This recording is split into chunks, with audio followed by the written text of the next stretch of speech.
And tonight, the country breathes a collective sigh of relief. Azimio One Kenya leader Raila Odinga has called off tomorrow's anti-government protests to give way to a different conversation through Parliament to sort out outstanding grievances. Odinga's announcement came just minutes after President William Ruto extended an olive branch to the Azimio leader, urging him to embrace a bipartisan approach through the August House with regards to the process of reconstituting the Independent Electoral and Boundaries Commission, IEBC. Azimio's move to suspend the demos now kickstarts the process of appeasing conflicting parties. And as Odinga has cautioned, the process will call for a delicate balance to prevent the country from relapsing into chaos. NTV's Sydney Chazima begins our coverage tonight.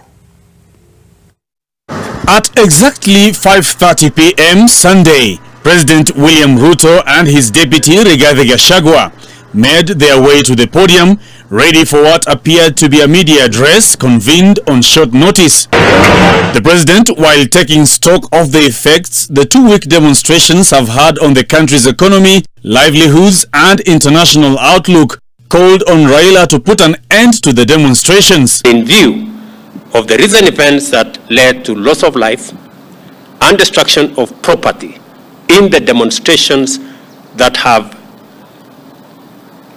occasioned in our country for the last 2 weeks, I urge my brother Raila Odinga and the opposition to call off the demonstrations. Azimio leader Raila Odinga made several demands to the government, among them checking the high cost of living, opening of the IEBC servers, the reinstatement of the Cherera 4 commissioners. But it is on the IEBC reconstitution process that the president put much emphasis on. On the reconstitution of the future electoral commission, the selection panel that currently is in office is a creation of the law that was passed by the two chambers of parliament in response to a court decision. Already, the IEBC selection panel, chaired by Nelson Makanda, is considering a shortlist of applicants for the position of IEBC chair and commissioners to the electoral body.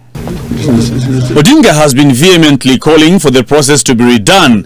In lieu of this, the president is calling for a bipartisan approach to resolve the standoff. I suggest a bipartisan engagement in Parliament on the reconstitution of the IEBC panel within the parameters of the law and the Constitution. The president, whose ruling coalition enjoys a huge majority in Parliament, maintains that the process will be a fair one. We've sorted out matters in a bipartisan way in Parliament before, irrespective of what numbers there are.